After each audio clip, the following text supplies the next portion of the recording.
আমাদের দেশে যদিও ইনফ্লেশন রেট 5-এর উপরে থাকে, 6-7 থাকে, 5%ও যদি ধরি তাহলে বিগত বছরেও 40,000 কোটি টাকার মতো বাজেট ছিল, তাতেও কিন্তু প্রায় 2,000 কোটি টাকা ওই বাজেটের সমান যদি রাখতে হয় তাহলেও 2,000 কোটি টাকা আপনার বাড়াতে হবে ইনফ্লেশন রেট অনুযায়ী। সেখানে 500 কোটি টাকা বেড়েছে, তার মানে আগের তুলনায় কিন্তু বাজেট কমেছে। একদিকে প্রাথমিক স্বাস্থ্যসেবা বিনামূল্যে দেওয়ার সুপারিশ করেছে স্বাস্থ্য সংস্কার কমিশন, আবার অন্যদিকে বরাদ্দ এই বছর সাকুল্যে বেড়েছে মাত্র 501 কোটি টাকা।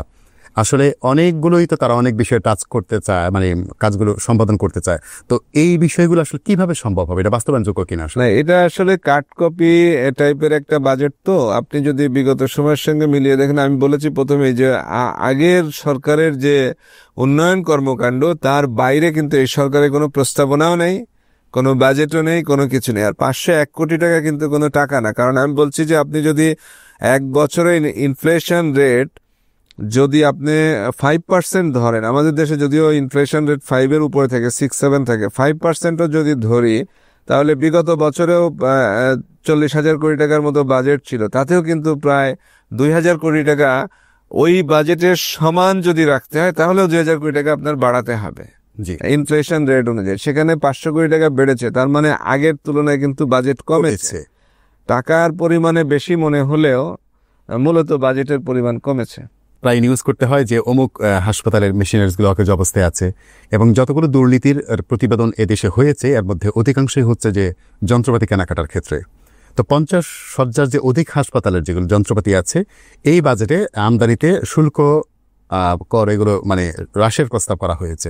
এখন স্বাস্থ্যসেবার উন্নয়নের কেবল মানে যন্ত্রপাতি কেনাকাটার বিষয়টাই কি আসলে স্বাস্থ্যসেবার অগ্রগতির জন্য কোনো ব্যারোমিটার হতে পারে কিনা, যেখানে যন্ত্রপাতি কেনাকাটার ক্ষেত্রে মানে অনেক ব্যবহারে নিশ্চিত হয় না, অনেক যন্ত্র হাতি দেওয়ার সুযোগ পায় না আসার পরে। পিজি হাসপাতাল আপনি যদি খেয়াল করেন, তো এখানে দেখা গেল যন্ত্র আসলো, আসার পরে সেই যন্ত্রগুলো ধরারও সময় হলো না, এখনো পর্যন্ত এইভাবে পড়ে আছে, এবং অনেক হাসপাতালে অনেক যন্ত্রপাতি অব্যবহৃত অবস্থায় আবার নষ্টের সময়ও চলে আসে।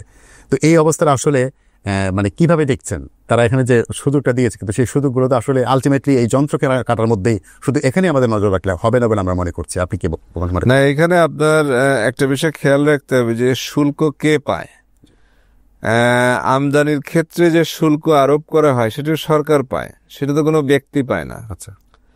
এবং এই সরকারি অর্থায়নে যে কেনাকাটা হয় সেই শুল্কটা কিন্তু সরকারই আবার কেটে রাখে।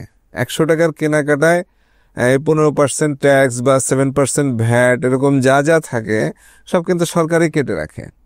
এবং সরকার যদি বিশেষ বিবেচনা করে যে এটা সরকারের অগ্রাধিকার প্রকল্প, এখানে কোনো শুল্ক আরোপ করা হবে না, সেটাও সরকার করতে পারে। তো শুল্ক আরোপ করলে কার লাভ হবে? কারো কিন্তু আলটিমেটলি লাভ নাই। এখানে একটা লাভ আছে, সেটা প্রচ্ছন্নভাবে দেখতে হবে, প্রত্যক্ষ করা যাবে না। সেটা হচ্ছে যারা আমদানিকারক, আমাদের বিগত সময়ের আপনি যদি বলছিলেন যে যন্ত্রপাতি কেনাকাটায় যে দুর্নীতি বা অনিয়মের অভিযোগ, অনিয়মের পেছনে থাকে কিন্তু সরকার, সামনে থাকে ঠিকাদারি প্রতিষ্ঠান, ব্যবসা প্রতিষ্ঠান, এদের লাভ হবে। আগে একটা যন্ত্র কিনতে 100 টাকার যন্ত্র কিনতে 22-23 টাকার মতো বিভিন্ন ধরনের সরকারি পর্যায়ে ব্যয় করতে হতো, তারপরে ঘুষ টুস যা ছিল। কিন্তু এখন যদি শুল্কটা কমিয়ে আনা হয় ও বেশি পরিমাণ যন্ত্রপাতি সরবরাহ করতে বা সরকার কিনতে পারবে একই পরিমাণ টাকায়, এতে দুর্নীতির পরিমাণটা বাড়বে। এছাড়া অন্য কোনো সুবিধা আছে বলে আমি মনে করি না, বরঞ্চ সরকারের আর্থিক লস হবে, কারণ সরকার যে পরিমাণ শুল্কটা পেত সেটা কমিয়ে দিলে সেটা আর পাবে না।